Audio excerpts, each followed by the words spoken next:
नमस्कार, प्रभात साक्षी news network और आप सभी का स्वागत है। हरियाणा के गुरुग्राम की सबसे सुरक्षित और पॉश माने जाने वाली सुशांत लोक कॉलोनी गुरुवार रात अचानक गोलियों की तड़तड़ाहट से दहल उठी।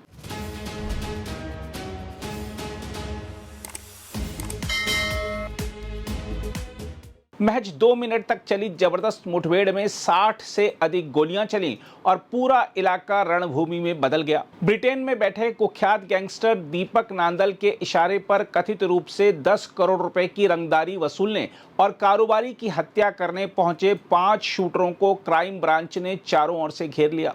मुठभेड़ में 4 शूटर मारे गए, एक गंभीर रूप से घायल हो गया, जबकि 3 पुलिसकर्मी भी गोली लगने से घायल हुए। हरियाणा के इतिहास में इस स्तर की मुठभेड़ बेहद दुर्लभ मानी जा रही है और इसने यह भी संकेत दे दिया है कि दिल्ली एनसीआर में संगठित अपराध और रंगदारी का जाल अब पहले से कहीं अधिक खतरनाक हो चुका है। घटना रात करीब 9:50 की है। काली स्कॉर्पियो में सवार 5 हमलावर सुशांत लोक स्थित एक प्रमुख कारोबारी के घर पहुंचे। गाड़ी की नंबर प्लेट पर काली पट्टी लगाकर उसे कैमरों की नज़र से बचाने की कोशिश की गई थी। 3 बदमाश गाड़ी से उतरे और घर के बाहर खड़ी गाड़ियों, पहली मंजिल की बालकनी और खिड़कियों पर अंधाधुंध फायरिंग शुरू कर दी। उस समय कारोबारी घर पर नहीं थे और अपने मित्रों के साथ एक पब में गए हुए थे। घर के भीतर उनकी पत्नी, भाई, बहनोई और घरेलू कर्मचारी मौजूद थे। कई गोलियां घर की दीवारों तक पहुंची, लेकिन संयोग से कोई भी घायल नहीं हुआ। पुलिस के मुताबिक क्राइम ब्रांच को पहले ही खुफिया सूचना मिल चुकी थी कि प्रमुख कारोबारी पर हमला हो सकता है। इसी कारण संभावित निशानों के आसपास कई दिनों से सादे कपड़ों में टीमें तैनात थी। सूचना यह भी थी कि हथियारबंद बदमाश काली स्कॉर्पियो में घूम रहे हैं। जैसे ही हमलावरों ने गोलीबारी शुरू की, क्राइम ब्रांच की पहली टीम ने उन्हें आत्मसमर्पण के लिए कहा। जवाब में बदमाशों ने पुलिस पर ताबड़तोड़ गोलियां चला दी। इसी बीच 2 अन्य टीमों ने गली के बाकी दोनों रास्ते भी बंद कर दिए। टी आकार वाली गली में घिर चुके बदमाशों के पास बच निकलने का कोई रास्ता नहीं बचा था। बताया जा रहा है कि करीब 30 पुलिसकर्मियों ने इस अभियान में हिस्सा लिया। पुलिस का कहना है कि शूटर स्वचालित पिस्तौलों से लगातार फायरिंग कर रहे थे और उन्होंने करीब 40 गोलियां चलाईं। जवाबी कार्रवाई में क्राइम ब्रांच ने भी मोर्चा संभाला। घनी आबादी वाले इलाके में आम लोगों की सुरक्षा को देखते हुए पुलिस ने बेहद सतर्कता बरती, लेकिन जब बदमाश नहीं रुके तो उन्हें मुंहतोड़ जवाब दिया गया। 2 मिनट तक चली इस मुठभेड़ के दौरान आसपास के लोग अपनी जान बचाने के लिए गाड़ियों और पेड़ों की आड़ में छिप गए। कई लोगों ने अपने मोबाइल फोन से घटना के वीडियो भी बनाए, जिनमें लगातार गूंजती गोलियों की आवाज और हथियारबंद पुलिसकर्मी दिखाई दे रहे हैं। मुठभेड़ में दीपा उर्फ संदीप, नितिन, अंकित और आर्यन की मौत हो गई, जबकि शिवम गंभीर रूप से घायल हो गया। उसे तत्काल मेदांता अस्पताल पहुंचाया गया, जहां उसका उपचार चल रहा है। क्राइम ब्रांच के पुलिस उपायुक्त हितेश यादव ने कहा कि घायल आरोपी को हर हाल में जीवित रखना जरूरी है, ताकि पूरे गिरोह और साजिश का पर्दाफाश किया जा सके। उन्होंने कहा कि पुलिस को पहले से भरोसेमंद सूचना थी कि दीपक नांदल किसी भी समय हमला करा सकता है। जैसे ही गोलीबारी शुरू हुई, पुलिस ने बदमाशों को भागने का कोई मौका नहीं दिया।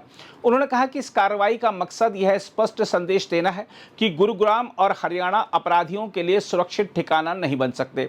पुलिस के अनुसार दीपक नांदल लंबे समय से कारोबारी से 10 करोड़ रुपए की रंगदारी मांग रहा था। रकम नहीं मिलने पर उसने कई बार धमकी भरे संदेश भेजे और अंततः हत्या की नीयत से शूटरों को भेजा।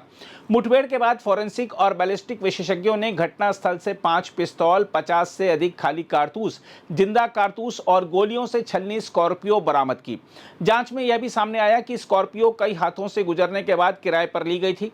मामले में हत्या के प्रयास, संगठित अपराध और शस्त्र अधिनियम की विभिन्न धाराओं के तहत मुकदमा दर्ज किया गया है। हालांकि इस पूरे घटनाक्रम के बीच एक नया विवाद भी खड़ा हो गया है।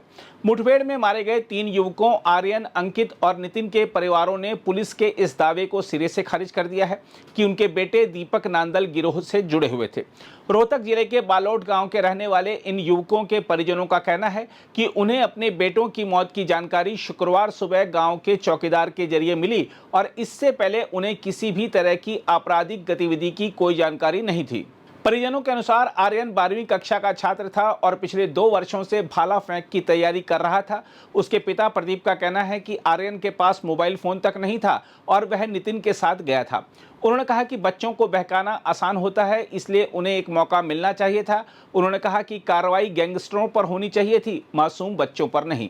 वहीं अंकित के पिता अनिल कुमार ने बताया कि उनका बेटा 5 भाई बहनों में इकलौता पुत्र था और 2 दिन पहले यह कहकर घर से निकला था कि वह हरिद्वार कांवड़ लेने जा रहा है। उनका दावा है कि अंकित का कभी कोई आपराधिक रिकॉर्ड नहीं रहा। नितिन के पिता संजय कुमार ने स्वीकार किया कि उनके बेटे का नाम पहले एक आपराधिक मामले में आया था, लेकिन उन्होंने दीपक नांदल गिरोह से किसी भी संबंध से इनकार किया। आर्यन मेरा पोता था जी, वो 17 साल 2 महीने का हुआ है, जेवलिन थ्रो का प्लेयर है।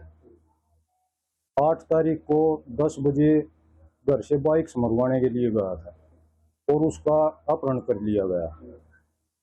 हम अर्बन स्टेट थाना में उसकी एफआईआर दर्ज करवाने के लिए गए। थाना में एफआईआर दर्ज नहीं की गई। शाम को फिर सरपंच को लेकर गए हैं।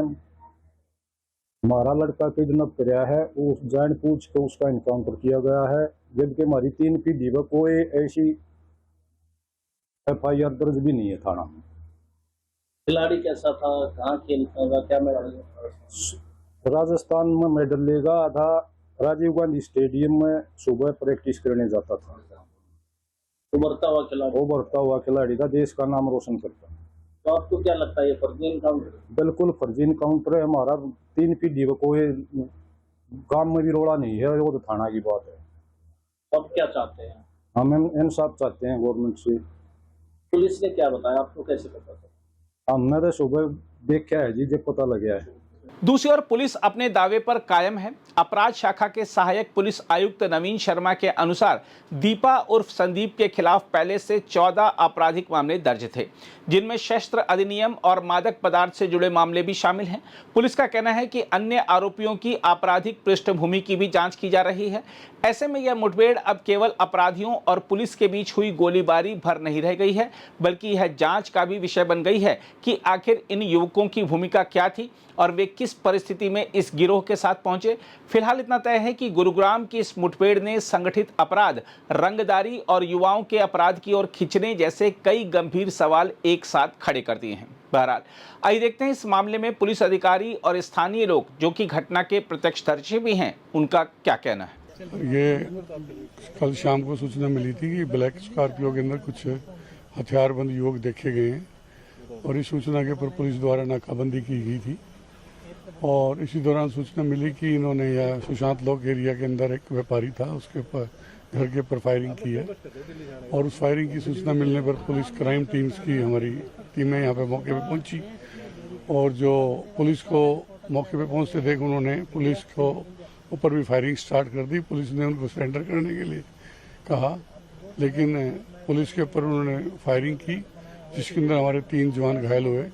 आत्मरक्षा में पुलिस द्वारा भी फायरिंग की गई, जिसमें जो 5 शूटर्स थे गाड़ी के अंदर, वो 5 घायल हुए और हमारे पुलिस कर्मचारियों को भी, उन सभी को हॉस्पिटल के अंदर दाखिल करवाया गया। अभी पुलिस के जवानों की तबीयत कैसी है? पुलिस की उनका इलाज चल रहा है अभी हॉस्पिटल में। सर, क्या उनमें से कोई मारा भी गया? हाँ, उनमें से जो 5 थे, 5 को जो शूटर्स थे उनमें से 4 को डेड डिक्लेयर कर दिया। सर, उसमें से किसी का नाम वाम कुछ पता वगैरह पता चला है?